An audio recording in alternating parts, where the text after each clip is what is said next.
नमस्कार दोस्तों, देसराज सर के इस YouTube चैनल में आप सभी का स्वागत है। कल हमने कुछ बेसिक सीखे थे, आज हम थोड़ा सा आगे बढ़ते हैं और आज हम जानेंगे सेल फॉर्मेटिंग के बारे में। देखिए, सेल फॉर्मेटिंग क्या होती है, इसका मतलब क्या होता है। एक्सेल के सेल के बारे में तो आप जानते ही होंगे। इसमें हम टेक्स्ट और नंबर दोनों टाइप कर सकते हैं। जैसे मैंने यहाँ पर टाइप किया है टैक्स और यहाँ पर मैंने नंबर टाइप किया है। एक्सेल के सेल की एक विशेषता होती है कि यह सेल में टाइप किए गए नंबर और टेक्स्ट को पहचान लेता है। कैसे पहचान लेता है, देखिए। जैसे मैंने टेक्स्ट लिखा देशराज सर, जैसे ही मैंने एंटर प्रेस किया कीबोर्ड से लिखने के बाद और मेरा टेक्स्ट सेल के लेफ्ट साइड में अलाइन हो जाता है। उसके बाद में मैंने एक नंबर लिखा 1 2 3 और एंटर प्रेस करता हूं तो मेरा नंबर है वो राइट साइड में अलाइन हो जाता है।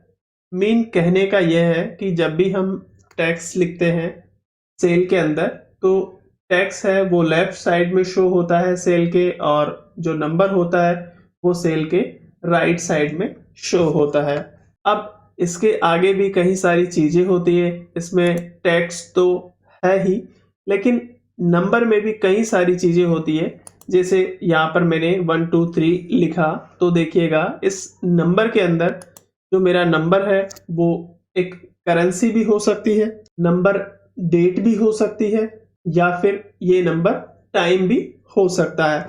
तो इस तरीके से काफी सारी पॉसिबिलिटी होती है। ये नंबर एक परसेंटेज भी हो सकती है या फ्रैक्शन भी हो सकता है। तो इस तरीके से नंबर की काफ़ी सारी पॉसिबिलिटीज़ होती है, बट ये सारी चीज़ें हम एक्सेल में अलग-अलग डिफ़ाइन करते हैं और उसी के आधार पर हम फ़ॉर्मूले को यूज़ करते हैं। देखिए, जैसे आप यहाँ पर ऊपर देख रहे होंगे, यहाँ पर नंबर के लिए एक अलग बॉक्स बना हुआ है। देखिएगा, ये जो बॉक्स है यहाँ पर एक छोटा-सा एरो का सिंबल है, डाउन एरो का। जैसे ही मैं इस पर क्लिक करता हूँ, तो मेरे सामने यहाँ पर एक ड्रॉप डाउन मेन्यू ओपन होकर आती है। इसमें ये जो ऑप्शंस है, ये एक नंबर और टेक्स्ट को स्पेसिफाई करने के फॉर्मेट है। जैसे कि मैं इस नंबर को नंबर में चेंज करता हूँ या फिर इसे अमाउंट में करेंसी के अंदर चेंज करता हूँ, तो देखिएगा जैसे ही मैंने इसको करेंसी में चेंज किया तो मेरा यहाँ पर रुपए का साइन आ जाता है और इसके साथ ही डॉट लगने के बाद में 2 डेसिमल पॉइंट्स ये शो करता है। तो इस तरीके से मैं इनको डिफरेंट जो फॉर्मेट्स है उनमें मैं स्पेसिफाई कर सकता हूँ। अब देखिएगा, ये जो नंबर है मुझे नहीं पता है, ये नंबर डेट भी हो सकता है, टाइम भी हो सकता है और करेंसी भी हो सकता है, या फिर कोई अदर फॉर्मेट भी हो सकता है। टाइप किए गए नंबर को आप अलग-अलग फॉर्मेट में इजीली डिफाइन कर सकते हैं। देखिए, जब भी एक्सेल में कोई नंबर आप टाइप करेंगे, जैसे मैंने यहाँ पर टाइप किया 1 2 3 4 5 6 मैंने टाइप किया, तो वह जनरल फॉर्मेट में होगा। जैसे ही मैं एंटर प्रेस करता हूँ, तो मेरा जो ये नंबर है वो एक जनरल फॉर्मेट में है अभी, और आप इन ऑप्शंसों की सहायता से इसका फॉर्मेट बता सकते हैं। जैसे मैंने यहाँ पर ये नंबर टाइप किया और मैं चाहता हूँ कि ये जो मेरा नंबर मैंने लिखा है ये एक डेट है, तो डेट के लिए मैं यहाँ पर शॉर्ट डेट या फिर लॉन्ग डेट में से दोनों में से कोई एक ऑप्शन मैं चुन सकता हूँ। जैसे मैंने यहाँ पर शॉर्ट डेट का ऑप्शन चुना, तो मेरा जो नंबर था वो एक डेट में कन्वर्ट हो चुका है। अब देखिए, यदि आप किसी नंबर को टेक्स्ट में कर देते हैं तो एक्सेल उन नंबर्सों को टेक्स्ट समझेगा, न कि नंबर। जैसे मैंने यहाँ पर एक नंबर लिखा 98765। अब देखिएगा, जैसे ही मैंने एंटर प्रेस किया तो फिलहाल मेरा जो ये नंबर है वो एक नंबर के फॉर्मेट में है, और मैंने यहाँ पर क्लिक किया और उसके बाद में नंबर फॉर्मेट पे मैं यहाँ जाता हूँ और यहाँ से मैंने इन नंबर्सों को एक टेक्स्ट फॉर्मेट में मैंने चेंज किया। जैसे मैंने यहाँ पर इसको टेक्स्ट फॉर्मेट में कन्वर्ट किया, तो अब मेरा ये जो नंबर है वो एक टेक्स्ट फॉर्मेट में कन्वर्ट हो चुका है, यानी टेक्स्ट फॉर्मेट में बदल चुका है। अब एक्सेल इन नंबर्सों को एक टेक्स्ट फॉर्मेट में रीड करेगा, कभी भी वो इन नंबर्सों को नंबर फॉर्मेट में रीड नहीं करेगा। तो हम जो भी वैल्यू टाइप करते हैं उसे हमें एक्सेल को बताना होता है, यानी जब भी हम किसी स्पेसिफाइड नंबर को एंटर करना होता है, जैसे कि मैंने 1500 यहाँ पर टाइप किया, तो मेरा ये एक जनरल नंबर है, बट मुझे इसे दिखाना है कि ये एक अमाउंट है, यानी एक करेंसी है।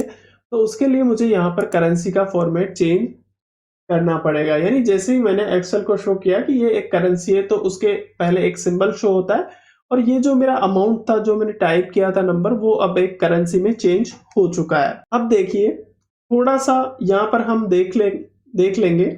मैंने आपको यहाँ पर एक चीज और बताना चाहूंगा। यहाँ पर बोल्ड, इटैलिक, अंडरलाइन, कलर्स वगैरह आप देख रहे हैं। देखिए यहाँ पर आपको बोल्ड, इटैलिक, अंडरलाइन और कलर्स आपको यहाँ पर सभी फॉर्मेट्स आपको यहाँ पर दिखाए हुए हैं। वर्ड में जब भी आप इन चीजों को यूज करते थे तो टेक्स्ट को सिलेक्ट करते थे। यानी वर्ड में जब भी आपने चीजों को चूज किया था या इन चीजों को यूज किया था, जैसे मुझे टेक्स्ट को बोल्ड करना होता था, तो मैं इस तरीके से टेक्स्ट को, पर्टिकुलर टेक्स्ट को सेलेक्ट करता था बोल्ड करने के लिए। तो मेरा देखिए यहाँ पर टेक्स्ट बोल्ड हो जाता था। बट एक्सेल में ऐसा नहीं होता है। एक्सेल में जैसे मुझे किसी टेक्स्ट को बोल्ड करना है तो मैं वहां पर टेक्स्ट को सेलेक्ट नहीं करता हूं, मैं वहां पर कंप्लीट सेल को सेलेक्ट करता हूं और उसके बाद में मैं यहाँ पर बोल्ड के बटन पर क्लिक करता हूं। जैसे ही मैंने बोल्ड पर क्लिक किया तो मेरा यहाँ पर टेक्स्ट बोल्ड हो चुका है। अब देखिएगा, जब भी मुझे एक्सेल के अंदर किसी भी सेल को कोई भी फॉर्मेट चेंज करना होगा तो मैं उस पूरी सेल को सेलेक्ट करूंगा, उसके बाद में उस पर फॉर्मेट अप्लाई करूंगा। जैसे कि मैंने यहाँ पर देसराज सर को बोल्ड किया और उसके बाद में उस पर कलर किया, और कलर करने के बाद में जैसे मुझे इस टेक्स्ट को बोल्ड करना है तो मैं यहाँ से बोल्ड कर सकता हूँ और इसे भी एक स्पेसिफाई फॉर्मेट में यहाँ पर दे सकता हूँ।